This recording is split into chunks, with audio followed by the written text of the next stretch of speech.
ओम शांति। 8 जुलाई 2022 के ईश्वरीय महावाक्य सुनते हैं। आज बाबा क्या कहते हैं? मीठे बच्चे, वाहियात बातों में तुम्हें अपना अमूल्य समय बर्बाद नहीं करना। बाप की याद से ही अपने को आबाद करना है ना। व्यर्थ बातों से अपना ये अमूल्य हीरे जैसा जीवन को हमें क्या करना है? व्यर्थ बातों में बर्बाद नहीं करना। बस बाप की याद से ही अपने को आबाद करना है। आज का प्रश्न है कि बाप दादा दोनों ही निरहंकारी बच्चों के कल्याण के लिए कौन सी राय देते हैं? बाप दादा दोनों ही, यानी बाप और दादा दोनों ही निरहंकारी बच्चों के कल्याण की कौन सी राय देते हैं? तो उत्तर में बाबा कहते हैं, बच्चे सदैव समझो कि हमें शिव बाबा पढ़ाते हैं। ये मत समझो कि वो बहुत अच्छे मुरली सुनाते हैं, कि वो बहुत अच्छे, नहीं, हमें शिव बाबा पढ़ाते हैं। भले ही ब्रह्मा बाबा भी तुम्हें पढ़ा सकते हैं, लेकिन शिव बाबा को याद करने से ही तुम्हारा कल्याण है। इसीलिए यह दादा निरहंकारी वन कहते हैं कि मैं तुम्हें नहीं पढ़ाता हूँ, पढ़ाने वाला तो एक बाप है, उसे ही याद करो। उनकी याद से ही तुम विकर्माजीत बनेंगे, विकर्म विनाश होंगे, मेरी याद से नहीं। ओम शांति। अब बच्चे सामने बैठे हैं। बच्चों की बुद्धि में जरूर होगा कि पतित पावन परम पिता परमात्मा जो ज्ञान का सागर है, वह इस ब्रह्मा तन द्वारा हमको पढ़ा रहे हैं। बुद्धि तो पहले जाएगी अपने शांति धाम में, फिर आएगी यहाँ। शिव बाबा आए हैं इस ब्रह्मा तन में हमको राजयोग सिखाने। स्टूडेंट की बुद्धि में यह होगा ना कि हमको कौन पढ़ाते हैं। स्टूडेंट की बुद्धि में यह होगा ना कि हमको कौन पढ़ाते हैं। स्कूल में जाएंगे तो समझेंगे ना कि फलाना टीचर हमको पढ़ाते हैं। उनका नाम ही ख्याल में रहता है। आप जहाँ कहीं भी पढ़ने जाते हैं, जिस स्कूल में पढ़ते हैं, तो वो टीचर आपकी बुद्धि में रहता है ना कि फलाने टीचर ने हमको पढ़ाया। तो उस टीचर के प्रति आपके अंदर क्या होती है? सहानुभूति होती है। वो एक दूसरे के शिष्य होते हैं। गुरु के वो सब बच्चे कैसे होते हैं? शिष्य होते हैं। और गुरु के प्रति बच्चों के अंदर भी क्या होती है? सहानुभूति होती है, श्रद्धा होती है। क्यों? क्योंकि वो उनके बच्चे हैं और वो उनको पढ़ा रहे हैं। उनका नाम भी ख्यालात में रहता है। आँखों से देखते भी हैं कि सत्संग भी किस्म किस्म के होते हैं। वहाँ कहेंगे कि फलाना महात्मा हमको फलाना शास्त्र सुनाते हैं, भिन्न भिन्न अनेक शास्त्र सुनाते हैं। जन्म जन्मांतर ऐसे सुनाते ही आए हो। अभी तुम यहाँ बैठे बैठे याद करते हो शिव बाबा को। तुम समझते हो कि हमारा पतित पावन बाबा वह शिव है। वही आकर हमको ब्रह्मा द्वारा पढ़ाते हैं। यह ब्रह्मा भी पढ़ाते हैं, जबकि ब्रह्मा कुमार कुमारियां भी पढ़ा सकते हैं, तो क्या ब्रह्मा नहीं पढ़ा सकते हैं? फिर भी तुम ऐसे ही समझो कि हमको शिव बाबा ही पढ़ाते हैं। माना मन को डाइवर्ट करना है, न कि ब्रह्मा। इससे तुम्हारा बहुत फायदा होगा। किसका? संकल्पों का। कि संकल्प में कौन याद रहेगा? शिव बाबा। किसी देहधारी की याद नहीं होगी। लेकिन ब्रह्मा बाबा भी कम थोड़ी नहीं है। वो तो ऐसे है जैसे कि कागज का नीचे का हिस्सा, और शिव बाबा है कागज का ऊपर का हिस्सा। इतना ही अंतर है। भले ही आपको ब्रह्मा बाबा की अगर संकल्प याद भी आ जाए ना, तो भी लिख दिया है इसमें ऐसा, लेकिन कम नहीं है वो भी। क्योंकि ब्रह्मा बाबा ने ऐसे ही नहीं बन गया अपने को ब्रह्मा, वो फुल पावर में था वो। लेकिन ब्रह्मा बाबा खुद कह देते बच्चे शिव बाबा को याद करो। ये उनकी बहुत बड़ी महानता है ब्रह्मा बाबा की, जो अपने से बुद्धि योग हटाते हैं सभी का। लेकिन और सत्संगों में वो अपने को गुरु बताते हैं कि जो कुछ हूँ मैं ही हूँ, अहम ब्रह्मास्मि। इसको ही निरंकारीपना कहा जाता है। बाप और दादा दोनों ही निरहंकारी हैं। यह खुद कहते हैं भल मैं भी पढ़ाता हूँ, परंतु समझो कि शिव बाबा पढ़ाते हैं। जितना शिव बाबा को याद करेंगे उतना विकर्मा जीत बनते जाएंगे। विकर्मा जीत का मतलब क्या है? विकर्मों को जीतने वाले। तभी राजा विक्रमा जीत बन जाएंगे। हमेशा समझो कि शिव बाबा पतित पावन ज्ञान का सागर हमको पढ़ाते हैं। जितना हो सके शिव बाबा को भूलना नहीं है। वर्षा भी उनसे ही पाना है। शिव बाबा कहते हैं निरंतर मुझे याद करो। ब्रह्मा की आत्मा को भी कहते हो कि तुमको मेरे पास आना है। ब्रह्मा की आत्मा को भी कहते हैं तुमको भी मेरे पास आना है।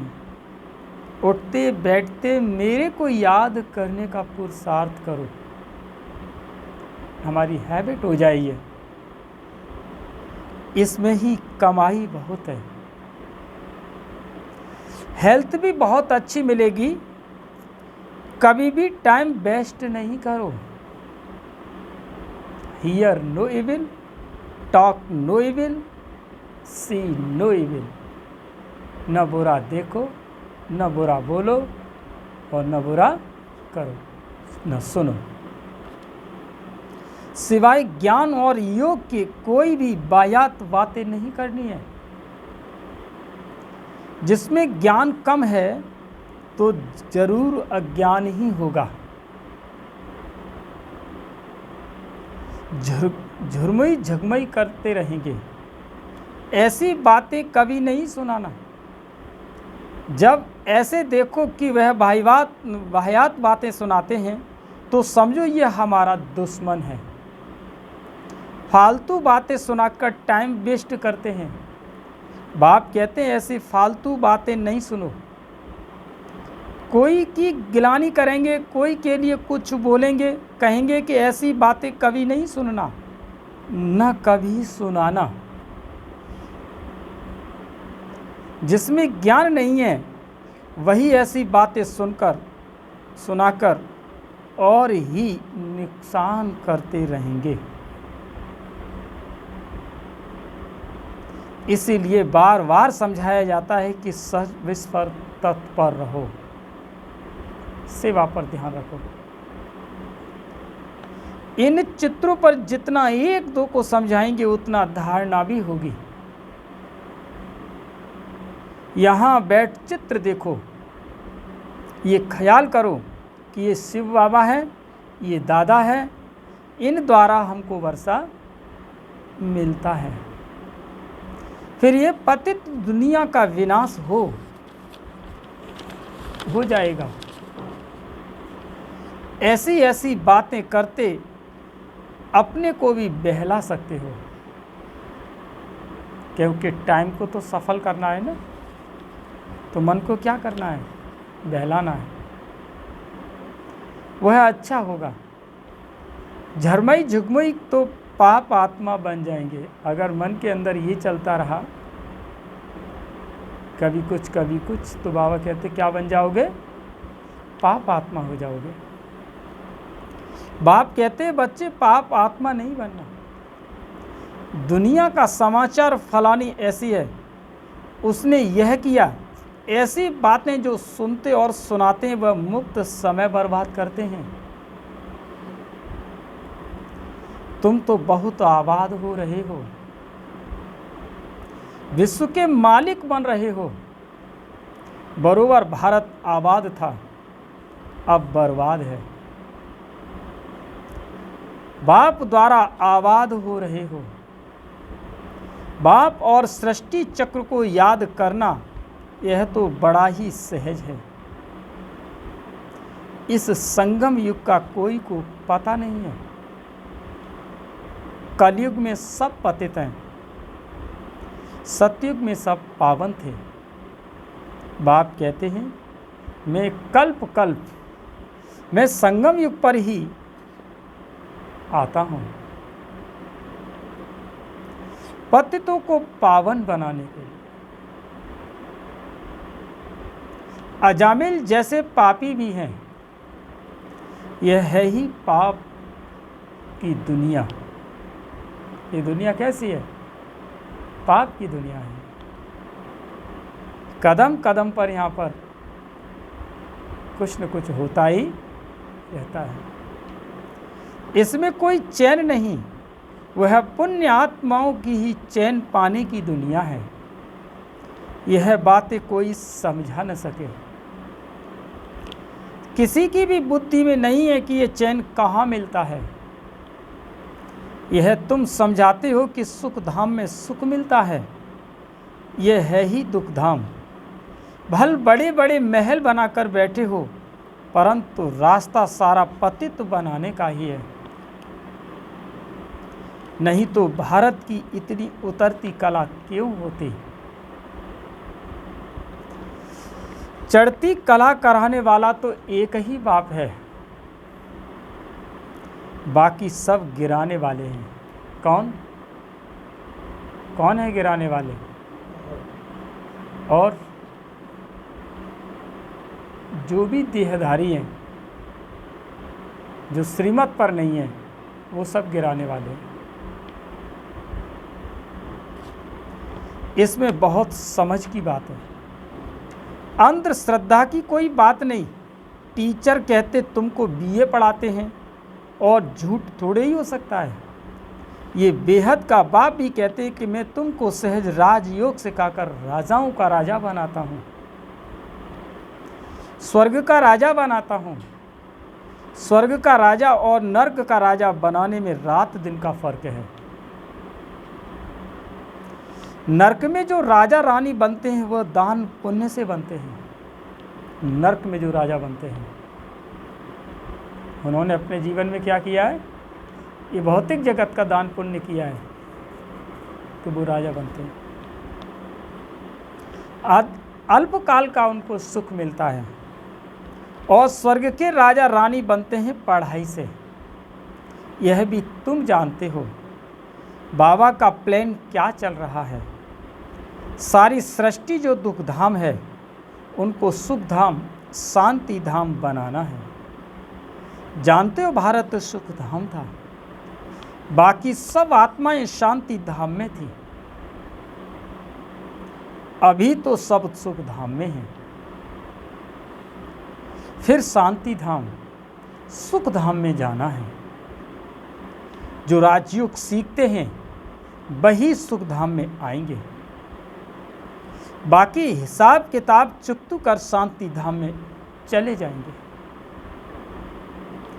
शांति धाम सुख धाम क्या है, यह दुनिया में किसी को पता नहीं है। ये बाबा भी कहते हम नहीं जानते थे। जो खुद मालिक था वो भूल गया है, तो बाकी मनुष्य क्या जानते होंगे। ड्रामा अनुसार सबको गिरना ही है। अब फिर चढ़ने का समय है। बाप कहते मैं आया हूँ सबको सुखधाम शांतिधाम ले चलने।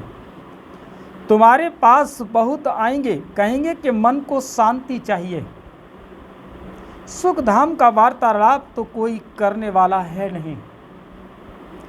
सन्यासी तो निवृत्ति मार्ग वाले हैं, वह तो कभी सुख का रास्ता बता नहीं सकते। तो जैसे बाप को तरस पड़ता है कि इन्हों को सुख धाम शांति धाम ले जाऊं, बच्चों को भी आना चाहिए कि बाप का परिचय देना है। बाप से जरूर भारतवासियों को वर्षा मिलना चाहिए। हम नरक में क्यों हैं? हम ही स्वर्ग में थे, अब नरक में हैं। परंतु इन बातों को बिल्कुल ही समझ नहीं सकते। माया ने बुद्धि का ताला बिल्कुल ही बंद कर दिया है। जो इतनी सहज बात भी समझ नहीं सकते। भगवान जब स्वर्ग का रचयिता है तो जरूर हम स्वर्ग के मालिक होने चाहिए। अब नहीं है, क्योंकि रावण राज्य है ना। इस रावण राज्य का विनाश तो अब होना ही है। इनके लिए वही महाभारत लड़ाई सामने खड़ी है। बड़ा सहज है, परंतु जब किसी की बुद्धि में बैठे और बुद्धि में न बैठने के कारण आपस में झरमई झुगमई बहुत करते हैं, टाइम बर्बाद करते हैं। ऐसी बातें कानों से कभी नहीं सुनना। तुम अपनी पढ़ाई में तत्पर रहो, तब ही पद मिलेगा। पाठशाला में जो अच्छे स्टूडेंट होते हैं वो बहुत अच्छी रीति पढ़ते हैं। इम्तहान के दिनों में खास एकांत में जाकर पढ़ते हैं तो कहाँ नापास न हो जाएं, इसलिए वो क्या करते हैं, एकांत में जाकर के पढ़ाई पढ़ते। ऐसे आपको भी कभी कभी ये मन को एकांत दो। इस मन के एकांत में आप अपने को जजमेंट कर सकते हैं कि मैं जब अकेले में बैठा हूँ तो मेरे इस मन के अंदर कौन आ रहा है। क्या ये मायावी दुनिया का खेल चल रहा है या राम राज्य की स्थापना के कुछ संकल्प आ रहे हैं, ये तब पता लगेगा। इसीलिए बाबा क्या कहते हैं कि बच्चे मंजिल बहुत बड़ी है। नापास होने वाले धक्के खाते रहेंगे। बाप कहते जितना हो सके एक बात की याद में रहो। सजनी को साजन से सगाई हुई और बस छाप लगी। अच्छा आज शादी है, कल पति मर गया, सारी आयु उसको याद करती रहेगी। अब वह तो पतित बनाने वाले हैं। बाप कहते मैं तुमको स्वर्ग का मालिक बनाता हूँ। तो ऐसे बाप को कितना याद करना चाहिए। माया तुम्हारा योग तोड़ने की बहुत कोशिश करेगी, परंतु तुमको बहादुर रहना है। संकल्प बहुत तूफान लाएंगे जो अज्ञान काल में भी नहीं आते थे। ऐसे वैद्य लोग कहते हैं कि इनसे डरना नहीं है। मन के अंदर बहुत वैसे भयंकर तूफान संकल्प आते हैं, तो बाबा कहते हैं इनसे डरना नहीं है। ऐसे नहीं डर कर जाएं कि दूसरी दवाई करो, नहीं। बाबा भी कहते डरना नहीं है। मनसा के तूफान बहुत आएंगे, लेकिन कर्मेंद्रियों से कोई विकर्म नहीं करना है। एक दो को ज्ञान सुना करके कल्याण करना है। बाबा बहुत समझाते हैं कि तुम अपनी मस्ती में मस्त रहो। घर में गीता पाठशाला खोलो। Charity begins at home. बच्चों को भी स्वर्ग का मालिक बनाओ। बाप स्त्री को बच्चों को रचते हैं सुख के लिए। तुम भी जानते हो कि हम भविष्य के लिए कमाई करते हैं। तो क्यों नहीं स्त्री बच्चे आदि को भी कराएं।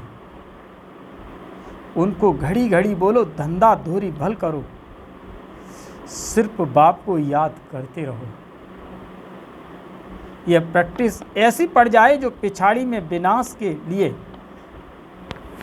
समय एक ही बाबा की याद रहे। बाप कहते हैं तुम सब अभी वानप्रस्थ अवस्था में हो, सबको मेरे पास आना है। हम आए हैं ले जाने के लिए। तुम्हारे पंख टूटे हुए हैं। सन्यासियों को ब्रह्म तत्व को याद करेंगे, वो बाप को याद कर न सकें। क्यों? क्योंकि वो केवल वेदों में लिखे हुए शब्दों को याद करते हैं और उसके अनुसार वो अपना प्रैक्टिकल करते हैं। लेकिन यहाँ स्वयं प्रैक्टिकल कराने वाला आ गया, वो उसमें खोजते हैं। जैसे बाबा कहते हैं ना कि कोई तो गन्ने को चूसते हैं और तुम सीधा रस पीते हो। हाँ, जो देवता धर्म वाला होगा वो मानेगा और शिव बाबा को याद करने लग पड़ेगा। ब्राह्मण बनने बिगर देवता तो बन न सके। वर्णों की बाजोली है ना, शूद्र वर्ण में थे, अब ब्रह्मा द्वारा ब्राह्मण बन दादे का वर्षा पा रहे हैं। शूद्र से ब्राह्मण बने हैं, फिर हम नई दुनिया के मालिक बन जाएंगे। ब्राह्मण है सबसे ऊंच और ब्राह्मणों की चोटी है ना। हम बाजोली खेलते हैं, इसमें 84 जन्म का ज्ञान सेकंड में मिलता है। जैसे बाजोली खेलते खेलते तीर्थों पर जाते हैं, इतना महत्व रहता है, बड़ी भावना से जाते हैं। आजकल तो तीर्थों पर भी शराब आदि पीते हैं। आदत होती है तो छिपाकर जेब में बोतल ले जाते हैं। बाबा सब बातों का अनुभवी है। रथ भी बाबा ने पूरा अनुभवी लिया है।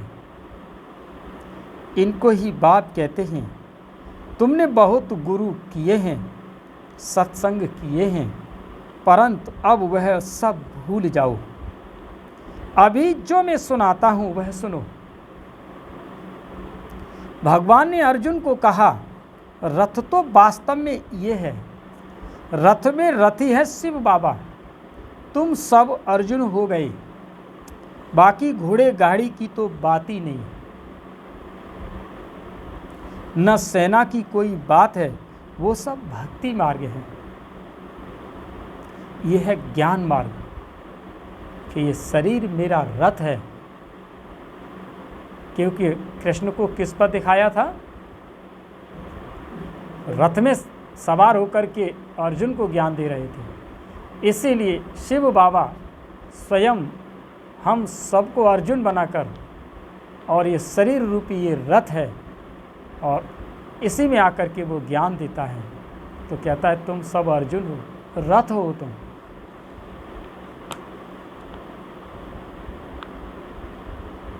भक्ति की डिपार्टमेंट ही अलग है।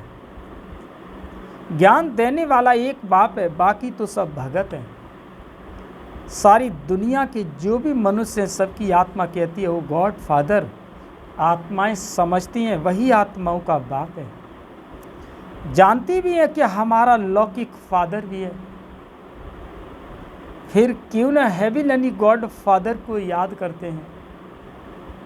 सिर्फ दुख के समय क्यों याद करते हो? दुख पड़ता है ना, तभी बाबा याद आता है। जब ठीक हो जाते हैं ना, फिर भूल जाते हैं। तो ये क्या है? ये भगवान से भी आज की दुनिया में स्वार्थ है। और भगवान के से साथ में जो स्वार्थ रख करके उसको याद करते हैं ना, उनकी बाबा मनोकामनाएं तो पूर्ण कर देता है। लेकिन जो बाबा जिस उद्देश्य से ब्रह्मा तन का आधार लिया, उसकी कुंडली में नहीं है वो आत्माएं, उस कैटेगरी से बाहर हैं आत्माएं वो। बाबा कहते हैं वही आत्माओं का बाप है, जानती भी है कि हमारा लौकिक फादर भी है, फिर क्यों न हम हेवनली गॉड फादर को याद करते हैं। सिर्फ दुख के समय क्यों याद करते हो? बाप कहते हैं कि मैं इतना सुख शांति देता हूँ जो फिर दुख में ही मुझे याद करते हो। तो आपस में तुमको ये ज्ञान की बातें करनी हैं। मित्र संबंधियों के पास अथवा ऑफिसर्स के पास भी जाना है, सबसे तल्लुक रखना है, बड़ी युक्ति से उनको ज्ञान रत्नों का दान भी देना है। शादी में भी जाना है तो सेवा अर्थ। बाबा ने क्या कह दिया, अगर आज शादी में भी अगर जाना है तो सेवा के अर्थ से। लेकिन जिसकी शादी में जाओ ना तो फिर वो ये समझ लेते हैं अब क्या है, सब कुछ हो गया। लेकिन बाबा तो कह रहा है कि सेवा के अर्थ से जाओ। लेकिन जिसकी शादी पार्टी में जाओ तो वो समझ लेते चलो हमारा दायित्व तो अब पूरा हो गया, तो वो भी अपने दायित्व को फिर भूल जाते हैं। तुम गुप्त अहिंसक सेना हो, तुम्हें किसी भी प्रकार की हिंसा नहीं करनी है, दुख नहीं देना है। अच्छा, मीठे मीठे सिकी लदे बच्चों प्रति माँ पिता बाप दादा का याद प्यार और गुड मॉर्निंग। रूहानी बाप की रूहानी बच्चों को नमस्ते। हम सभी रूहानी बच्चों की रूहानी माँ पिता बाप दादा को याद प्यार गुड मॉर्निंग, नमस्ते नमस्ते नमस्ते। शुक्रिया बाबा, शुक्रिया। अब सुनते हैं धारणा के लिए मुख्य सार। पहला पॉइंट है, ऊंच पद पाने के लिए अपनी पढ़ाई में तत्पर रहना है। झरमई झगमई की व्यर्थ बातें नहीं सुननी है, अपना समय व्यर्थ नहीं गंवाना है।